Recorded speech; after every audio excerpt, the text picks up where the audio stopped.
Boa noite. Pensar Política, esta semana, vai abordar temas da área metropolitana do Porto.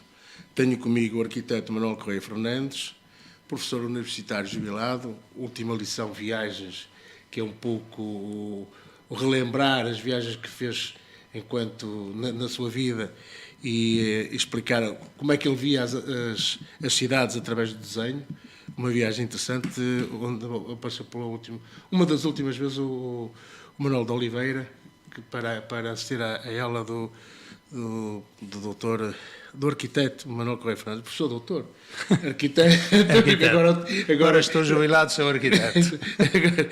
Correia Fernandes é editor em várias revistas de arquitetura, teve trabalhos muito publicados em várias revistas de arquitetura, mas é sobretudo um ativista de causas. Ex-vereador da Câmara Municipal do Porto, eleito nas listas do PS, em representação do Movimento de Intervenção e Cidadania, e foi fundador do MIC. O MIC é um Movimento de Intervenção e Cidadania, foi constituído como plataforma de apoio à candidatura do Manuel Alegre à presidência da República, e também depois teve uma evolução e subsistiu e foi apoiante também da candidatura Sampaio da Nova. Mas o arquiteto Correia Fernandes é, acima de tudo, um ativista de causas. E uma delas que eu acho que o Porto lhe deve muito é a questão do Bolhão. E o Bolhão é hoje será hoje uma obra emblemática do Porto, porque algumas pessoas do Porto se opuseram a que se fizesse alguns malefícios ao Bolhão. Eu poderia começar por aí, mas primeiro ia começar pelo... portanto, o Manuel Correia Fernandes é um homem que portanto, andou nas lutas das presidenciais. Como é que vê o mandato hoje do Marcelo Rebelo de Sousa? Não estava à espera desse desafio. Eu penso que a generalidade dos portugueses encara com muita naturalidade o exercício da presidência por parte do professor Marcelo Rebelo de Sousa. Eu não digo que tenha sido a inauguração acho que não foi a inauguração de um novo estilo, porque reconheço na forma como o Marcelo Rebelo de Sousa exerce a sua função de Presidente da República, um pouco na sequência daquilo que foi Mário Soares e daquilo que foi Jorge Sampaio, introduzindo um fator mais reforçado, se quiser, de proximidade. Mas por que é que eu digo isto? Porque eu cito apenas estes Presidentes da República, deixo de fora claramente o General Ramalhianes, não porque não tenha consideração e porque não acho que ele até corresponde a alguns dos critérios que eu acho que fizeram dos outros Presidentes casos notáveis, mas porque foi numa altura muito especial, quer dizer, em que a democracia estava a dar os primeiros passos, e nesse aspecto eu tenho de reconhecer que teve um papel relevante. Mas por Mário Soares, Jorge Sampaio e agora Marcelo Rebelo de Sousa caracterizam-se por terem proximidade em estilos diferentes, mas as presenças abertas do Mário Soares e já não sei como é que se chamavam, as do Presidente Jorge Sampaio, eram a expressão da sua proximidade com o povo português. Marcelo Rebelo de Sousa, se quiser, levou ao extremo essa presença aberta.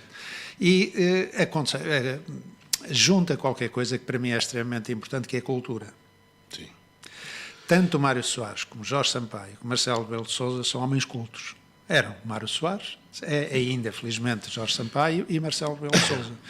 E penso que a cultura muito alargada, quase enciclopédica, fazem deles figuras de referência. Depois é o estilo pessoal, porque o Jorge Sampaio era muito próximo, chorava em público, emocionava-se, abraçava as pessoas, não o faz com a exuberância que faz hoje Marcelo Rebelo de Sousa. Eu acho que depois do tempo de Cavaco, que é um tempo escuro, cinzentão, sem chama, deixou uma imagem de Presidente da República de pessoa distante, de pessoa que reservada, que não vai à missa com ninguém, E aparece Marcelo Rebelo de Sousa, no fundo, a fazer aquilo que eu disse há bocado, agora não vou repetir, a repegar um pouco o que é o presidente português. De todos os portugueses, não é? De todos os portugueses, exatamente, porque o Cavaco não era. Ele disse próprio que não era presidente de todos os portugueses. E, portanto, aliás, e faz os aparecimentos deles exatamente. sempre qualquer coisa de... Ele parece que deseja... eu ia dizer um termo, mas não encontro outro. É sempre qualquer coisa de intrigante aquilo que ele faz. Eu ia dizer que ele que aparece sempre... Parece que está com raiva de qualquer coisa. Sim. Até da própria sombra. Sempre a tirar de esforço, sempre a vingar-se de qualquer coisa, sempre a mandar recados, não é claro, não é frontal, não é franco, e aquilo que diz é realmente insignificante. Em termos de cultura, é um zero absoluto. Aliás, a velha história do canto Exato. e do conto. Exatamente. Ora, o MIC aparece então como apoio à candidatura do Manuel Alegre. Mas ele evoluiu e hoje autonomizou-se, é um movimento de intervenção e cidadania que tem feito os trabalhos militares na cidade de Porto. Como é que vê hoje os movimentos de intervenção e cidadania, particularmente o MIC e o seu contributo, digamos, para a democracia do Porto e para a democracia do Norte, para a democracia portuguesa? Não acha que há falta um pouco de cidadania? Há muita falta.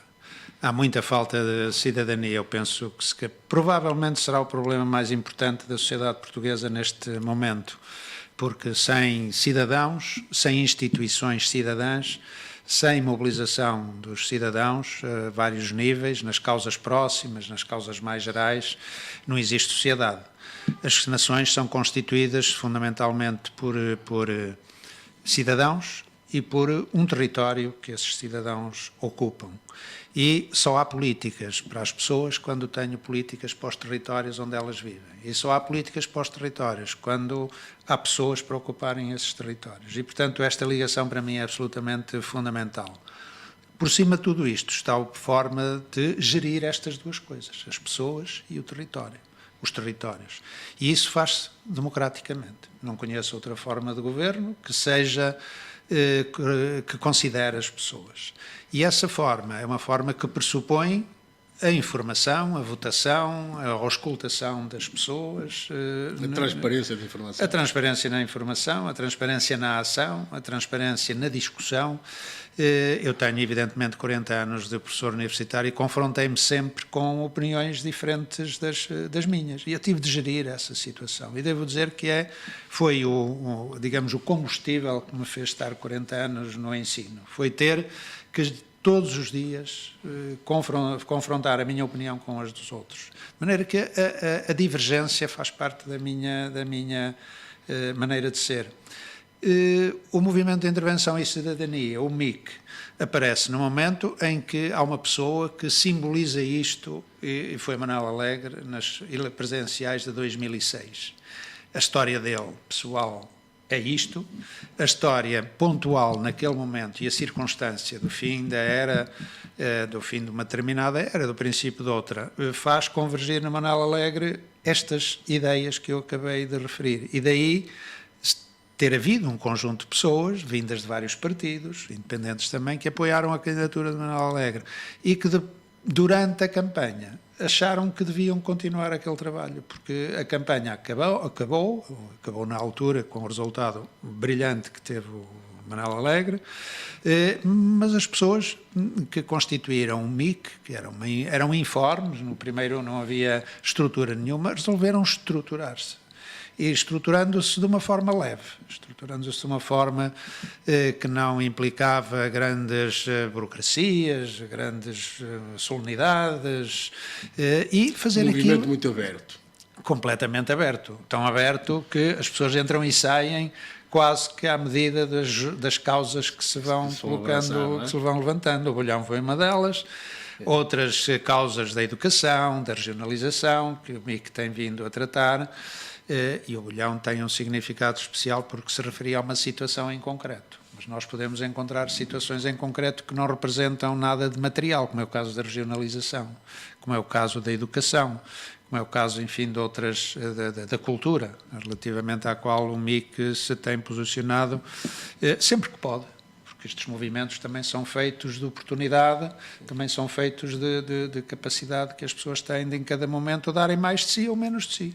Mas eu sinto que estes movimentos, quando querem chegar ao grande público, têm sempre grandes dificuldades. A comunicação social parece não estar particularmente atenta ou convicta da necessidade de haver opiniões diversas daquelas que são perpetradas pelos partidos. Como é que vê isso? Não há falta aqui um pouco de democracia para que toda a gente tenha o seu caminho, toda a gente possa emitir, nomeadamente as pessoas especializadas, as pessoas que sabem, sabem das coisas, não é? E parece-me que os especialistas que queiram tomar posições diversas daquelas que os partidos normalmente assumem, parece-me que têm espaço público para o fazer. Ou não será tanto assim? Não, não, eu acho que faz uma análise correta. Nós temos hoje esse problema, e eu digo que não é um problema apenas português, é um problema universal. A chamada comunicação está muito assente nos meios que se utilizam. Eu só posso comunicar se tiver meios para comunicar. E quais são esses meios? São aquilo que é que nós chamamos, grosso modo, a comunicação social. Só que a comunicação social foi, desde há 20 e tal anos, 30 anos, sendo absorvida por outros poderes que, a outros níveis, incluindo o financeiro, chegaram à conclusão de que a sua riqueza, entre aspas, os core business, exatamente, coisas, não é? Exigia também meios de outro tipo, um pouco assim, paulatinamente foram tomando conta dos meios de comunicação social. E então assistimos a concentrações, a compras sobre compras e, portanto, a certa altura, ao desaparecimento da identificação de quem comunicava com o dono de quem desse órgão de comunicação. E a certa altura encontramos órgãos de comunicação que não sabemos bem de quem são os donos. E quando sabemos, ficamos arrepiados. Não é? E nós ficamos a saber porque é que certas notícias não aparecem em determinados... Quando, quer dizer, são notícias nacionais, de âmbito nacional, não é? De âmbito nacional, exatamente. Eu lembro-me o caso da poluição do Rio Tejo, exatamente, que não foi publicitado pela CMBM, pela CMTV, porque quem é o dono da CMTV é a Cofina. A Cofina é a dona das empresas que poluem o Rio Tejo. E, portanto, exatamente, isto aqui, quer dizer, demonstra bem o que é que podemos esperar de uma comunicação social que está refém, digamos, dos interesses económicos e dos interesses financeiros. Está refém em termos de órgãos, e há uma outra questão que se calhar ainda me preocupa mais um bocado, que é estar refém, são os próprios jornalistas que acabam por ficar reféns. São os jornalistas reféns do emprego, reféns do patrão, reféns dos interesses que, de uma maneira ou de outra, acabam por chegar às suas mesas de trabalho e, portanto, há coisas que é reconhecido o interesse, mas não pode por qualquer razão. E o jornalismo, que era qualquer coisa que há 50 anos, um jornalista era um homem livre. Há 50 anos, um jornalista era alguém que representava setores da sociedade. Embora às vezes tivesse que fugir aos parâmetros normais para não ser censurado, não é? Exatamente. Pronto, mas por isso o grau de inteligência dele era superior. Exatamente. Eu diria que hoje, vou ser injusto, mas peço desculpa por isso, se hoje tivéssemos censura formal daquela de lápis azul na mão, eu suponho que os nossos jornalistas hoje provavelmente aceitariam o lápis azul como condição para ter emprego. Sim. E daí, digamos, há um filtro, desde logo os temas que se abordam, agora ficou a questão da poluição no Tejo, evidentemente, outros não se abordam porque a gente sabe quais são os interesses que estão associados e, portanto, a comunicação é muito complicada. E deixe-me aproveitar esta ocasião para dizer que este sítio onde estamos, este espaço para o qual amavelmente me convidou, eu esqueci-me de agradecer, etc., mas enfim, falo-ei durante... Para mim é um prazer, como sabe, não é? Também para mim, porque corresponde a tentar furar esta rede. Isto é esta forma de comunicar fora da chamada instituição de grande peso é muitíssimo importante. Eu atribuo muita importância a sítios como este, onde de qualquer forma procuramos se tenta ouvir tudo e todos, independentemente das oposições, das opiniões que tenho. Claro. O Correia Fernandes foi sempre um homem ligado ao Porto e O Porto, a grande área metropolitana do Porto, e o Porto hoje vive com algumas... Depois de um período de 4 anos, que foram os primeiros 4 anos do mandato do Rui Moreira, onde a cultura ganhou grande peso. Aliás, quer dizer, infelizmente, com a morte do Dr. Paulo Cunha Silva, o Porto parece que, a cultura no Porto parece que perdeu é lá. Se calhar estará a ser injusto, mas é isto que eu sinto.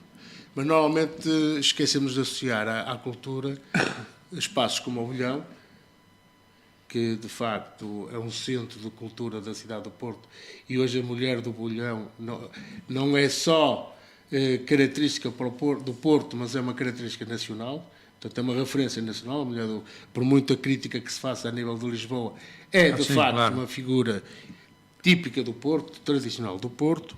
Aliás, outro dia vi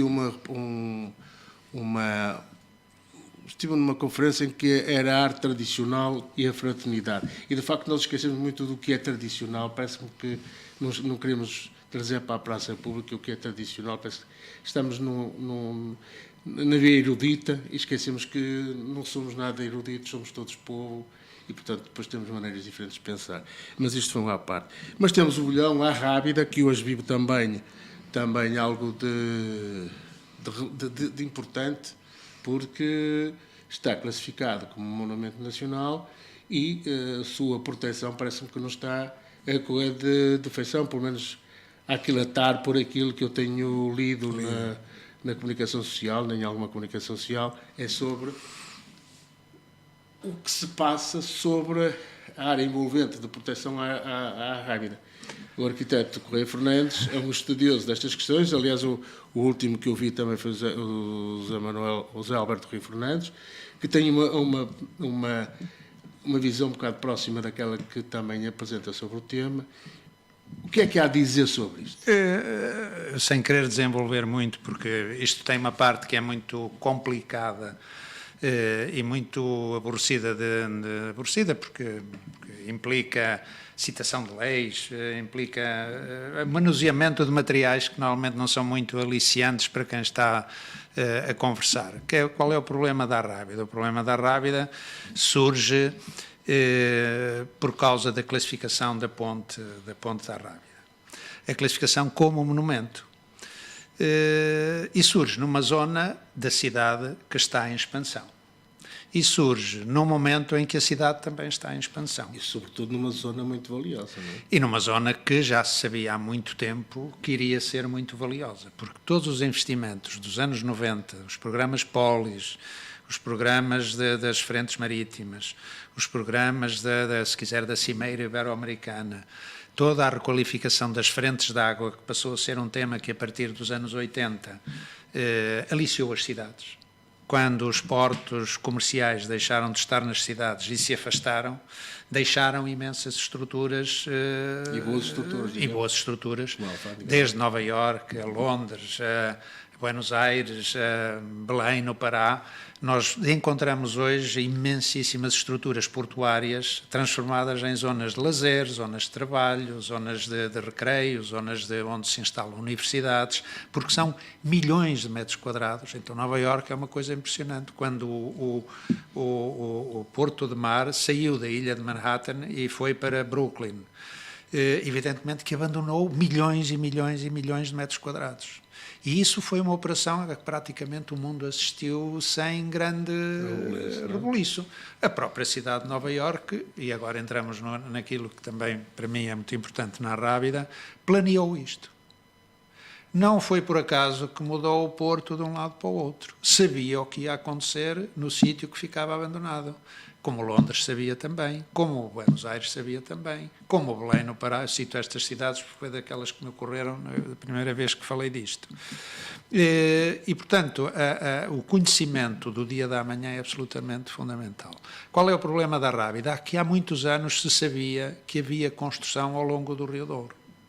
Ela foi prevista, com maior ou menor volume, não interessa, foi prevista e foi desejada. E foi preparada para que a Marginal do Douro tivesse que tivesse carga, tivesse vida, tivesse atividade, gente a viver, gente a divertir-se, gente a conviver com a natureza. A vizinhança da água valorizou muito as cidades. E este movimento que eu referi é um movimento praticamente mundial. O que é que surge que torna a Rábida hoje um caso? Surge por causa da classificação como monumento da Ponta Rábida. E então surge uma corrente na qual eu não me integro muito, que é assim: se foi classificada, então temos de não fazer nada à volta. Isto para ir direto ao assunto. Só que isto de não fazer nada, nem à volta, nem na proximidade, nem um bocadinho mais longe, depende do tamanho do monumento, é não fazer nada. E eu sou absolutamente contra o não fazer nada. Aliás, nas cidades não existe esta expressão de não fazer nada. O que é não fazer nada? É deixar que a selva invada os espaços, deixar o lixo, não limpar os terrenos. Não é. Para mim não é. E, portanto, é necessário saber o que fazer, que é o contrário daquilo que, do modo geral, muita gente, desde logo, pensa, porque também temos um bocado essa cultura metida em nós, é a cultura proibicionista. Quer dizer, é preciso proibir que se construa, ou é preciso proibir que não se façam mais pontes, assim ali ao lado. Não se pode fazer porque já é um ao lado, portanto temos de ir fazer longe. Eu acho que isto é um mau pensamento e aquilo que, sinteticamente, eu poderei dizer é que, se calhar, estas opiniões, em termos de opiniões, são todas válidas. Construa-se baixo, construa-se alto, a meia encosta, ocupando a encosta. O que eu preciso é de estudar o problema. E só se estudam os problemas das cidades quando vem todo para cima da mesa. E tudo o que é para cima da mesa é assim: ali já existia rio quando foi feita a Ponta Rábida. Mas para fazer a Ponta Rábida não se perguntou se o rio aceitava ou não aceitava a Ponta Rábida. E quando se pôs lá a Ponta Rábida, a gente achou bem. E depois, quando se tirou a estrada, que era uma Ponta Rábida, que até tinha elevadores de cima a baixo, e se pôs lá uma autoestrada, que já deixou de justificar os elevadores, ninguém mexeu na ponte, toda a gente achou que se calhar era possível isso, mas toda a gente hoje barafusta contra a VCI, que introduziu na cidade um fator de instabilidade, poluição, ao mesmo tempo que presta serviços. Hoje a cidade do Porto não funcionaria sem a VCI. Sem dúvida. E ali depois temos as encostas, as arribas. E depois o que é que temos Aliás, ali? essa é que tem sido a máxima questão, é as arribas e o que fazer às arribas. Não é? Exato, mas repare, toda a cidade, ao contrário quando tenho toda a concepção pelo professor Rio Fernandes, mas acho que ele... Ele é um bocado proibicionista. É proibicionista. Eu sou mais planificador, digamos. Eu acho que classificada ou não classificada, tenho dito, a Ponta Rábida sempre foi considerada pelos arquitetos, com classificação sem ela, é uma notável obra de engenharia. Aliás, aqui e lá fora, não é? Em qualquer sítio do mundo. Aliás, qualquer das pontes que o Porto tem é um caso notável da engenharia, da arquitetura, da paisagem, da construção, da cultura, cada uma. E então, eu já agora achava bem que se fizesse já, não vou encabeçar isso, mas que fizesse já a classificação, desde que a classificação signifique que vou estudar o enquadramento e não que dali resulta uma quantidade enorme de proibições, porque normalmente os sistemas proibicionistas têm efeitos perversos. A Ponte São João. A Ponte São João ferroviária, construída pelo mesmo engenheiro que fez a Ponta Rábida, que é o engenheiro Edgar Cardoso, que é uma ponte notabilíssima em qualquer sítio do mundo. É a coisa mais bonita, se quiser, a escultura. Tem uma arquitetura muito bonita. Lindíssima. Uma ponte, essa... Na simplicidade até. Aquilo é tão simples que até dói. É tão simples que até dói. Para concluir um bocado este dossiê, eu acho que o IPAR não tem feito. O IPAR, enfim, as entidades estatais relacionadas com o património, mas toda a gente utiliza mais esta expressão. Ao mesmo tempo que classifica, deve proteger. E o proteger não significa proibir. Significa planear.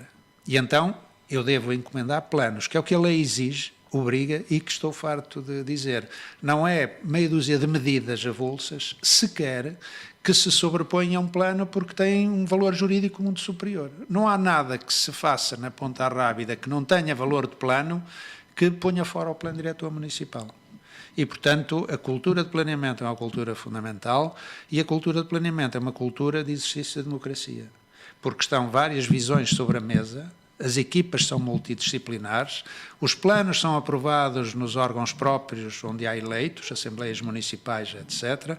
E não ditamos de um poder central ou regional ou local, não interessa, só porque alguém acha que deve ser pintado de vermelho ou pintado de preto. Portanto, cultura de planeamento, cultura de previsão, que é o que, do modo geral, já trocámos muitas vezes... A cultura estratégica, que é essa que nos falta muito, claro. Sobretudo a cultura estratégica. Claro. Pensar, é ter estratégia para o futuro. Exatamente. Em tudo na vida, mesmo na área do planeamento urbanístico, que, aliás, o Portugal tem sofrido. Exatamente. Tem sofrido muito por falta de planeamento estratégico no seu território. Exatamente. Vamos agora mudar de tema, porque este tema da Arrábida é um tema candente, que ainda estamos à espera de novas evoluções, que vamos ver se elas aparecem. Mas uma coisa que também teve cerca de 8 anos, 10 anos, o Aleixo. As torres do Aleixo foram deitadas abaixo. Houve por ali um projeto. Como é que já se torna a falar no Aleixo? Voltou para cima da mesa. Para cima da mesa, o Aleixo. Aleixo, neste momento, se calhar, dentro desta estratégia de proteção à Arrábida, pode de facto encontrar a sua solução, não? Porque de facto é um terreno maravilhoso. Não é? Fantástico, é um terreno fantástico, aliás... Com uma vista para o rio, pois, e para o mar, essas coisas. Pois, se calhar está a colocar uma questão que as coisas nunca são simples, nunca acontecem só por uma razão. Há se calhar depois uma ordem de razões, mas o apetite que nós estávamos há bocado a identificar em relação ao Rio Douro, porque deixe-me dizer-lhe que tanto a margem norte como a margem sul do Rio Douro hoje são fantásticas. São espaços... E há muitas terrinhas por aí acima, nomeadamente com o Mar, que não tem sabido aproveitar a riqueza que o Douro lhe... E depois, mas isso vamos falar quando falamos na área metropolitana e... Exato, eu acho que Gondomar tem oportunidades e tem... Acho que Gaia que está a usufruir um pouco dessa vantagem, porque depois devemos também de enquadrar aqui como é que se podem encaixar neste desenvolvimento na área metropolitana a ponta de Cota Baixa, que Gaia e Porto querem falar lá para a zona do Freixo, portanto... Sim, na zona do Freixo, a ligação. Mas isso depois, quando abordarmos a questão da área metropolitana, mas isto do Aleixo, há aqui muitas coisas, o Rio chegou cheio de boa vontade e parou. O Aleixo é um caso muito interessante e que merecia mais atenção culta, e aqui o problema da cultura não é de suma menos importância do que aquele que teve. No tempo do Rui Rio, as torres já tinham sido, de certo modo antes, foram amaldiçoadas. E foram amaldiçoadas não por causa das torres, mas por causa de tudo o que se passava em torno do Aleixo, ou até dentro do próprio Aleixo. Evidentemente que quando eu vou demolir o bairro de São João de Deus, como o Dr. Rui Rio fez, sim, quando vou criar dificuldades noutros bairros, São Vicente de Paulo, junto do Matadouro, aquela zona que dá depois para Bonjoia, eu destruí muita habitação social. E muitos dos desalojados desses sítios foram instalados no Aleixo. O Aleixo nasce com o 25 de Abril. Estavam em construção as torres do Aleixo quando o 25 de Abril se dá. E vão parar às torres do Aleixo os habitantes da Ribeira do Porto que mudaram para o Aleixo, foram obrigados a mudar para o Aleixo, porque eram as casas que estavam em construção e disponíveis para que se reabilitassem as casas do centro histórico. Portanto, concentraram-se no Aleixo gente vinda de vários sítios, em situação mais ou menos provisória, sem hábitos de comunidade pré-estabelecidos, numa construção atípica para os bairros sociais, muito dependente de elevadores, de bombas de pressão para levar a água até o 13º piso. Quando haveria um elevador, quem vive no 11º tem de subir, pronto, e todas estas questões são questões relevantes. A questão social, de que sobressai a droga, é uma questão que, de certo modo, guetizou o Aleixo. E problema atrás de problema, encontramos, a certa altura, a ideia de que só se resolve o Aleixo tirando aquilo abaixo. Com que é que isto era servido? Era servido como operação de limpeza, mas nós antevíamos, e aqui, se quiser, já há uma certa maldade nesta forma de formular a questão, que aquele território, afinal, tinha uma bela vista sobre o Rio Douro e estava a ser muito valorizado, como se verificava pelos empreendimentos, mesmo em tempo de crise, estavam a acontecer. Como a Marginal do Douro foi requalificada nos últimos anos 90 e no princípio deste século, é hoje uma zona de luxo. De luxo, alto luxo, alto luxo. E, portanto, o Aleixo, juntamente com outros terrenos devolutos naquele sítio, nomeadamente nos terrenos da EDP, que são grandes lotes de terreno, evidentemente que foram objeto de cobiça. Do meu ponto de vista, aquilo que foi a criação do Fundo do Aleixo... que já está a falar, os terrenos do ouro. Terrenos do Lardelo do Ouro, exatamente, do ouro. Da EDP, exatamente. São valiosíssimos. Que são valiosíssimos, estão ali mesmo à beira da água. Era o valor que estava deles no balanço da EDP. E foi um dos problemas que o Dr. Rio nos deixou, não é? Nos deixou, como sabe, aquilo foi, não vale a pena contar aqui a história, mas foi objeto de um processo em tribunal e depois de um pagamento de indemnização muito avultado, muito significativo, etc. Hoje aquela zona está integrada, eu próprio colaborei nisso quando estive agora como vereador e foi também, de certo modo, por minha proposta, que a zona do Lardelo do Ouro até ao estádio universitário, incluindo o Aleixo, fosse uma área de reabilitação urbana. E, portanto, está hoje delimitada uma área de reabilitação urbana nessa área, que tem todas as condições para ter um plano, que isso é absolutamente fundamental. As áreas de reabilitação urbana são, primeiro que tudo, um plano, associado a um plano, que todos os planos devem ter um orçamento e um calendário, e, portanto, são para executar. Já passámos, do ponto de vista teórico, eu digo institucional, da fase do planeamento, só para a gente saber mais ou menos o que é que nos anos já dar, para a obrigação. Hoje um plano tem uma obrigação e que está plasmada na lei. E se plasmar na lei das regras e das formas que uma área urbana se deve desenvolver, tem associado um prazo. Hoje as áreas de reabilitação urbana são para ser feitas em 10 anos. E durante esses 10 anos, que custa 70 milhões de euros, eu tenho de todos os anos inscrever, de acordo com o planeamento, no orçamento municipal, neste caso, dinheiro para levar avante as obras que estão previstas nesse plano. Portanto, é um plano absolutamente responsabilizante. Não é aquilo que fica ali apenas como referência. É uma obrigação. E isto, a cultura em relação a isto também não existe muito. Continua, na maioria dos autarcas, a ideia de que um plano é uma coisa que se faz para ficar bonito. Para enganar, para ficar bonito, põe-se lá umas cores e diga, isto tudo futuro vai ficar muito bonito. Não. Hoje existe essa responsabilidade. Nós temos boa legislação, temos a má aplicação da boa legislação que temos. Sabe isso? Maus praticantes. Somos maus, exatamente. Praticamos mal esta religião. É isso, de facto, poder nos ajudar muito a resolver os nossos problemas, temos uma melhor planificação. Não temos outra maneira. Eu acho que não, mas ainda há quem pense que é sobre o joelho que se deve resolver as coisas. Estamos a perder dinheiro sistematicamente. Aquela história de desenrasque. Estamos a perder sistematicamente dinheiro, tempo, disposição. Arquiteto Manuel Correia Fernandes, a área metropolitana do Porto teve um período muito tempo parada, quer dizer, com pouca sintonia, com pouca desenvoltura. Em 2013, com o Partido Socialista a ganhar a grande área metropolitana do Porto, houve um elan, acho que houve um crescimento e uma forma de olhar para a área metropolitana do Porto uma forma mais ativa.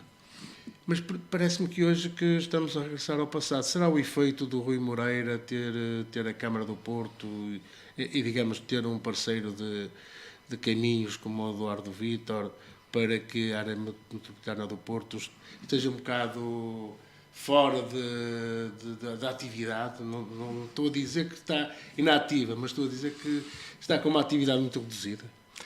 Ou não terá essa percepção dessa... Tenho, Tenho, estas coisas não...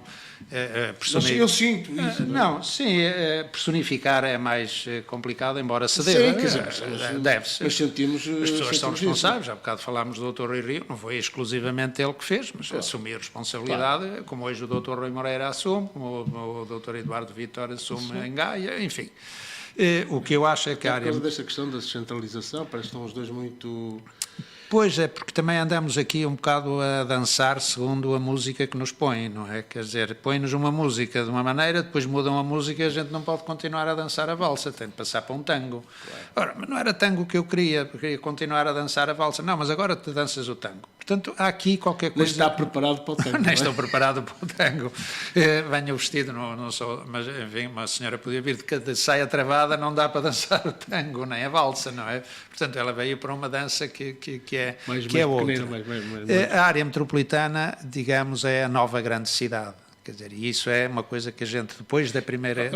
Disse uma coisa com a qual eu concordo em absoluto, mas acha que o cidadão comum que olha para a área metropolitana como uma grande cidade do Porto, como uma grande cidade de Lisboa, ou como até a grande cidade de Coimbra? Eu acho que hoje o cidadão de Matosinhos, de Gondomar, de Gaia, basta deslocar-se 60 km para o sul desta zona, se lhe perguntarem de onde é, ele diz que é do Porto. Sim. Não há nada a fazer. Então, se forem para Lisboa, é Porto. Mas isso é uma coisa quando eles se deslocam. Outra coisa é quando eles estão no centro. Quando eles estão no centro, eu acho que cada vez mais as pessoas sentem que pertencem a uma grande cidade. Eu acho. Eu também acho. Embora não esteja ainda muito... Porque há aqui culturas muito interessantes. Não, porque ao bairrismo... Ao bairrismo.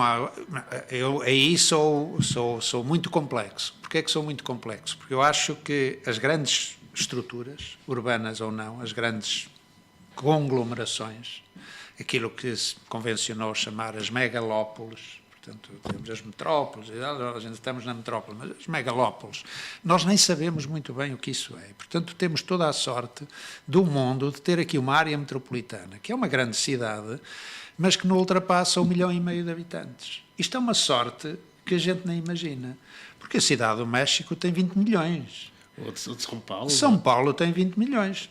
E quando nós sabemos, pelas estatísticas, que 90 e tal % da cidade de São Paulo é ilegal, nós ficamos completamente abismados. Nem temos a noção da importância que é 90% da cidade de São Paulo não ter em absoluto aquilo que hoje a área metropolitana, eu diria que tem na generalidade: saneamento, abastecimento de água, distribuição de correio, serviços de limpeza, podem funcionar mal, mas existe. Em São Paulo não existe.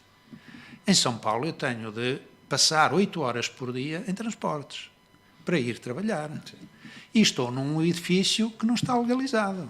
E, portanto, não tem gás, ou não tem água, ou não tem saneamento, ou não tem serviço de limpeza. E, inclusivamente, os próprios bombeiros, em muitos sítios, não têm condições sequer para ir, como se tem verificado em muitos acidentes, incêndios e derrocadas, para gerir a cidade. E como é que se gera uma cidade com 20 milhões de habitantes? É muito complicado. E isto dá aos presentes de Câmara, porque é a estrutura que nós temos. Por isso, eu penso que ambos somos defensores da regionalização e, portanto, de uma estrutura intermédia. Eu não digo que as áreas metropolitanas fossem o embrião da região, mas que deviam constituir uma unidade, não tenho a menor das dúvidas. E considero falta de cultura, e isto é assim dito com todas as letras, falta de cultura democrática, cidadã, e falta de cultura, não olhar para o vizinho do lado e dizer nós temos de resolver isto em conjunto. E o que é isto em conjunto? Olha, os transportes eu não os consigo resolver à escala de cada concelho. O ambiente eu não consigo resolver à escala de cada concelho. A habitação eu não consigo resolver à escala de cada concelho. Porque eu hoje trabalho na Maia, vivo no Porto e a minha mulher trabalha em Gondomar. E os meus filhos, se calhar, vão para Gaia estudar para Matosinhos. E estamos na mesma cidade. Isto para já não falar de outros aspectos como a cultura, que temos vindo a citar. A cultura, pois, quer dizer, o Rio Douro, por exemplo, faz frente para 4 concelhos, não é? Santa Maria da Feira, Gaia, Porto e Gondomar. Quer dizer, só aqui na área metropolitana. Por exemplo, nós fizemos, e orgulho-me do trabalho feito na Circunvalação, que foi um dos projetos que chegou ao fim, ainda durante o meu tempo de vereador, felizmente, com uma equipa extraordinária, constituída por todos os municípios que têm frente para a Circunvalação, Matosinhos, Porto, Maia, Gondomar, que levaram a efeito o projeto da Circunvalação, que está feito. Não é uma ideia, é um projeto mesmo. Passa lá, a gente sabe os metros que em cada sítio tem o passeio e sabe como é que ele deve ser feito. Só que eu tenho a ideia que neste momento está a ser desvalorizado. E é um dos exemplos em que funcionou a área metropolitana do Porto. Aliás, foi feito no ambiente da área metropolitana do Porto, com técnicos das diferentes autarquias. Não foi preciso entregar nada fora. Não custou mais o orçamento das autarquias. Não é? E para o Rio Douro foi feito a mesma coisa. Exatamente, olha, foi coordenador o professor Rio Fernandes. Só que ficou pela primeira fase. Ficou pelo relatório geral que nunca chegou depois às vias de facto. Portanto, eu responsabilizo, e aqui não estou a responsabilizar individualmente, responsabilizo os presentes todos de Câmara da chamada Grande Porto. Grande Porto, não é? Já não falo nos 17, mas mesmo assim poderia falar, mas falo daqueles que constituem pelo menos o núcleo duro, de não se sentarem regularmente à mesa e fazerem as várias pontes, porque não pode ser a ponte entre o Arainho e o Freixo que vai resolver o problema da área metropolitana. Mas uma coisa que eu costumo dizer, com alguma malícia, talvez, é que os seus presidentes de Câmara não estão disponíveis para conceder um pouco do seu poder. Não. E isso torna difícil gerir uma área metropolitana ou até uma região, não é? Exato. Porque elas vão ter que funcionar com cedência de atividade, de poderes. Partilha de poder. E esse vai ser um problema sério, não sei, quer dizer, eu sei que você é um estudioso destas áreas, eu não serei tanto, às vezes leio umas coisitas, mas poucas. É que nós estamos a viver um problema agora com o problema do crescimento do turismo, estamos a ter problemas sérios de mobilidade. E acho que os concelhos teriam mais a ganhar se tivessem um plano de mobilidade dentro da área metropolitana, no sentido de não encher o porto de carros. Exatamente. E porquê que, quer dizer, eu não tenho ouvido falar da autoridade dos transportes. Da autoridade metropolitana de transportes. O que é que se passa? Porquê é que isto não vai à frente? Porquê é que estes projetos, por exemplo, do metro, não vão para linhas prioritárias? Não vão porque nós não temos planeamento.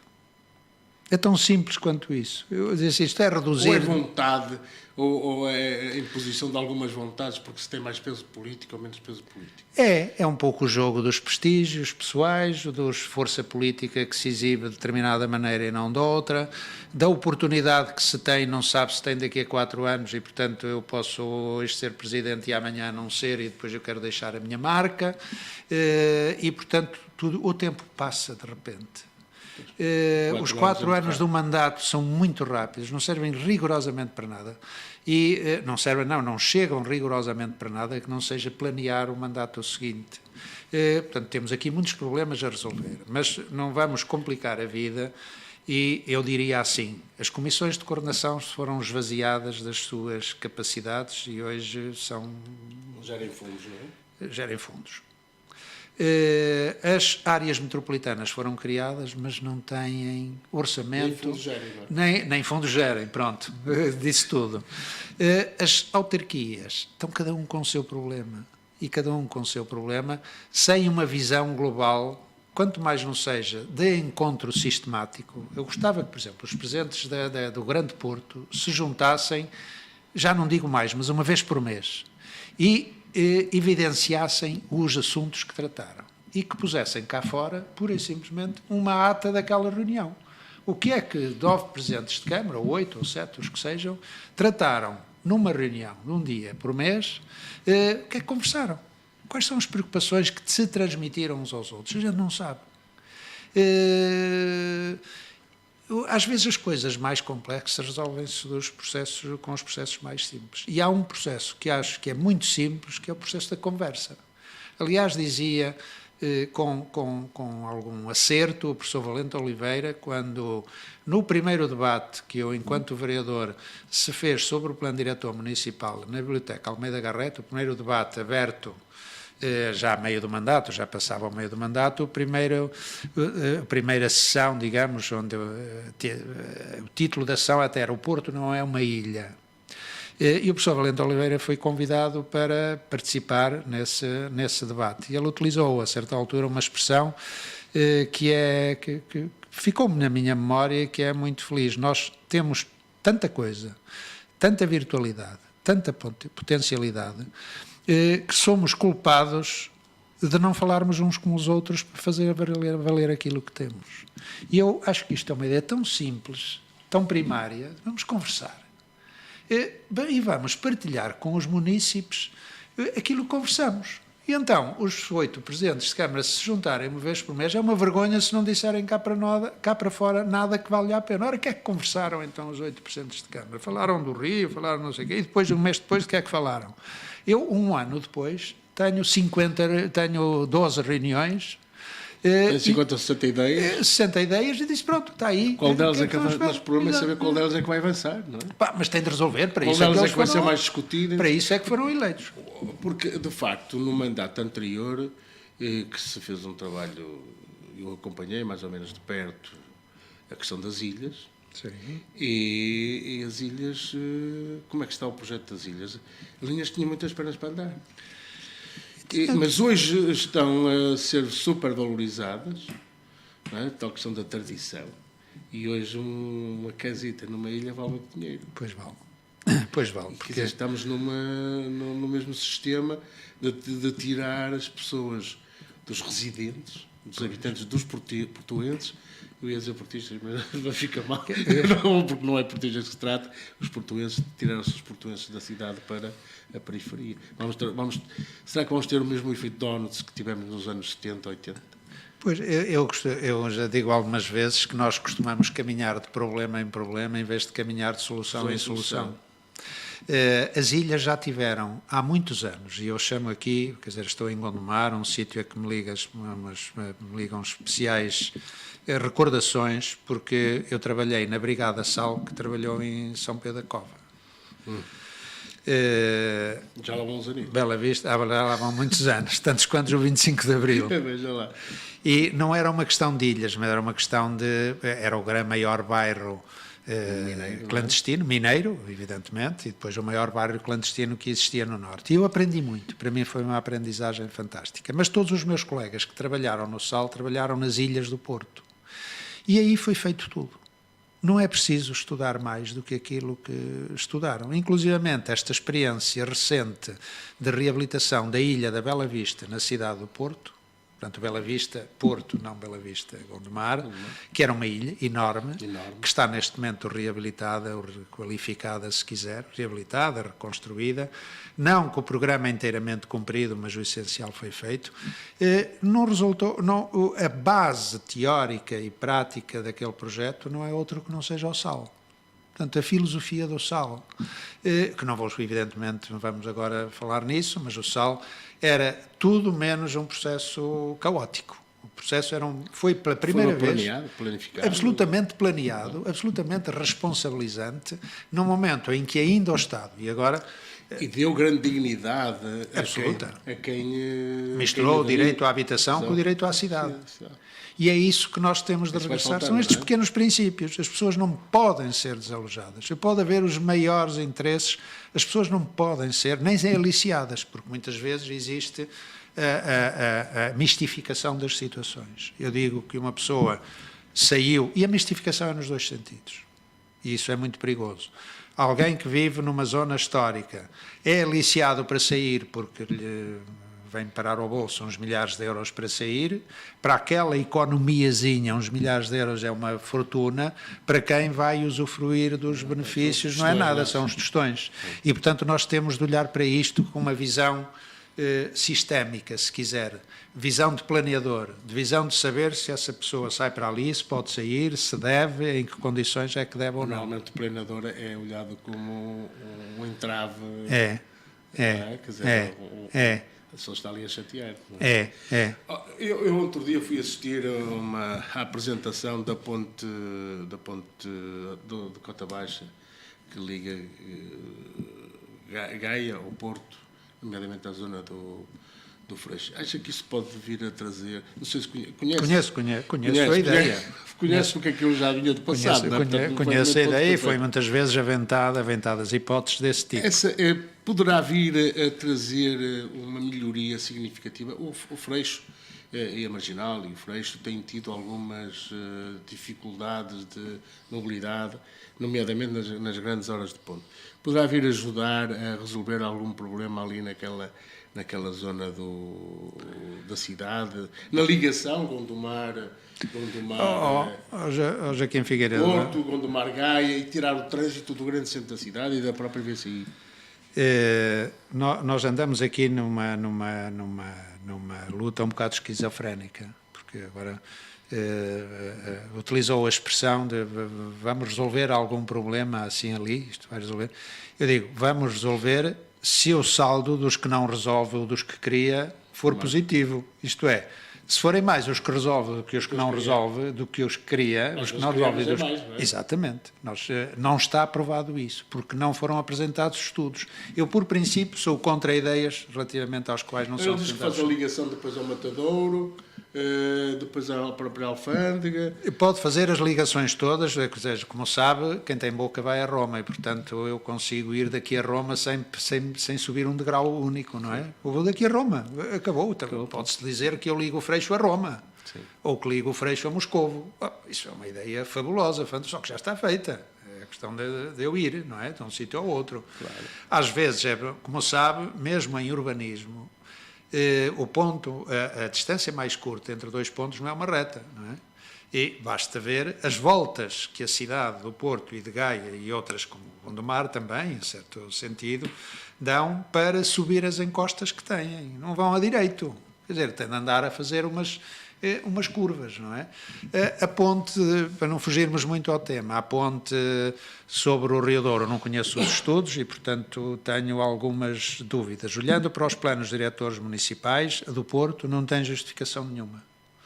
Olhando para o plano diretor, que eu conheço relativamente mal e, portanto, posso estar até a interpretar erradamente, mas isto vale o que vale neste momento, é uma opinião, olho para o plano diretor municipal de Vila Nova de Gaia e vejo que vai servir, e eu não sei como, vai atravessar, e eu não sei como, uma zona que está classificada como zona rural.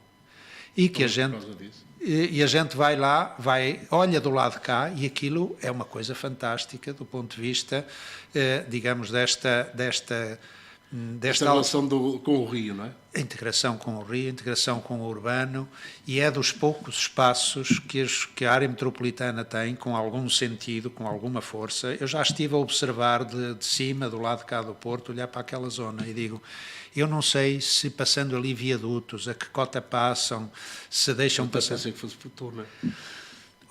Pois, exato. Há quem, o Dr. Luís Filipe Menezes defendia um túnel a atravessar o Rio Douro, e se calhar fazia sentido. Fazia sentido. Agora, o que nunca o Dr. Luís Filipe Menezes, nem os outros, nem as pessoas com quem me fui confrontando na vida, fizeram foi os estudos necessários para dizer esta é a solução para este problema que queremos resolver. Porque se me disserem, como foi dito, que essa ponte nova, no Freixo, à Cota Baixa, surge para resolver o problema da Luís I, eu digo, não sei o que é que tem a ver uma coisa com a outra. Então, não sei. Não sei. Olho, eu se calhar sou um bocado limitado, mas não consigo perceber o que é que tem a ver uma coisa com a outra. E, portanto, tenho as maiores dúvidas sobre a bondade dessa ponte. E depois olho para os planos diretores e não está lá nada. Foi muito propalada a remodelação do Matadouro. As obras, quando é que começam? Tenho ideia. Aliás, que os voos que estavam orçamentados parece que não davam para fazer grandes coisas, não Joaquim Figueiredo, vou-lhe dizer uma coisa. Eu acho que se o projeto Embora é o projeto aquele que fosse foi interessante. anunciado, mas se o projeto for aquele que está anunciado, eu prefiro que não haja obras. Eu lembro-me do projeto ser apresentado há cerca de 4 anos. Não, este projeto que foi... Não é esse. Esse não vai ser feito. Esse já foi... Não, esse já foi. Eu estou a falar do projeto que foi objeto de um concurso público e que ganhou um arquiteto japonês. Portanto, o projeto que temos hoje é um projeto, do meu ponto de vista, de destruição do Matadouro. Não sei quer dizer, não vi a apresentação da solução, mas não vi nenhum debate promovido. Lá está, temos o problema do debate, da informação, da cultura. Qual é o problema da Câmara Municipal do Porto? Porque aqui trata-se de uma questão da Câmara Municipal do Porto, apresentar o projeto em público e debatê-lo. Os grandes projetos em todos os sítios do mundo, incluindo na nossa vizinha Espanha, como nós costumamos dizer, são objeto de discussão pública. Não só porque as instituições que têm de dar pareceres, que neste caso o de Espanha é muito interessante, são, obviamente, os municípios, mas são, por exemplo, as comissões de vizinhos, as chamadas comissões de moradores. E os projetos, o Matadouro de Madrid existe, está feito, mas ainda tem muita obra para fazer. E se quisermos ver como se foi feito o de Roma e como são outras instalações industriais, nós podemos tirar ideias para o nosso, não repetir soluções. Eu não digo que esta solução do arquiteto japonês seja uma má solução arquitetónica. Agora, o que eu tenho quase a certeza é de que não é uma solução portuguesa para uma instalação única que existe. E a portuguesa não quer ser nacionalista, quer dizer, os elementos da cultura portuguesa. O que é que está ali de patrimonial? Patrimonial não preciso que o Jaspar venha classificar, porque o Jaspar nunca se preocupou com o Matadouro. Disciplinarmente interessante, como os arquitetos e os urbanistas entendem os edifícios. Até porque há muita coisa para preservar, nomeadamente o que era o Matadouro, não é? Exatamente. A estrutura interior do Matadouro, não é? Isso é essencial. É essencial. A memória, digamos. A memória de um edifício notabilíssimo. Sim, sem dúvida. Em que, por exemplo, um dos elementos paisagisticamente mais relevantes é a cobertura, que é um sistema de coberturas tão complexo, tão bonito, tão exuberante, digamos que até é um caso chocante ver alguém que pega naquilo, retira e põe uma cobertura vinda do Extremo Oriente. Disse, em pauzinho, não é? Exato, em pauzinho. Em bambu. Eu posso fazer isso noutro sítio, no Parque da Cidade, em outros sítios. Posso fazer um bom edifício japonês, que também acho que o Porto tem essa cultura de aceitar outras culturas, não tem problema nenhum. Agora, porquê o Matadouro? Não o Matadouro. Nunca coloquei esta questão, porque o respeito pelo edifício, o respeito pelo Matadouro, o respeito pela sua história, da razão de ser urbanística, não é por matarem lá animais ou coisa que o valha, porque isso é uma fatalidade, digamos, para os animais e para nós que precisamos que eles sejam mortos. Agora, aquela zona da cidade, e sempre se disse que o Matadouro devia ser uma coisa que mexesse com o que está à volta. E o que foi apresentado, Joaquim Figueiredo... Fosse tudo funcionasse lá dentro, não é? Exato. Preservando o que lá estava. Não é? Que lá estava. Nós podemos ter espaços, e há tantos exemplos bonitos no mundo, a Sesc Pompeia em São Paulo, que é uma estrutura industrial de caráter cooperativo, que serve de grande praça central coberta numa zona mais ou menos popular, que é a antiga zona industrial de São Paulo. E é uma coisa que tem construção nova e tem construção antiga. Mas realmente é um espaço de uma relação tão íntima com os habitantes que passam, os que jogam, para as crianças, para os reformados, para os que querem fazer... O espaço está para isso tudo. Isso tudo, é um espaço imensíssimo. Já não deu tempo estamos a chegar ao fim, deu tempo para falarmos sobre... Uma coisa que eu gostava de falar é da central de caminhonagem, transportes, que também vai ser ali vai criar ali. Mas é capaz de aliviar a cidade, não sei, se é uma questão que lhe havia de perguntar, mas o tempo chegou ao fim, isto é como as cerejas, a conversa continua, mas as cerejas acabam. Foi um prazer ter cá o Rogério Correia Fernandes, o arquiteto Manuel Correia Fernandes. Vou terminar dar os parabéns à Câmara Municipal de Gondomar, porque as festas da cidade estão a ocorrer e a iluminação da Igreja de São Cosme ficou muito bem. Parabéns.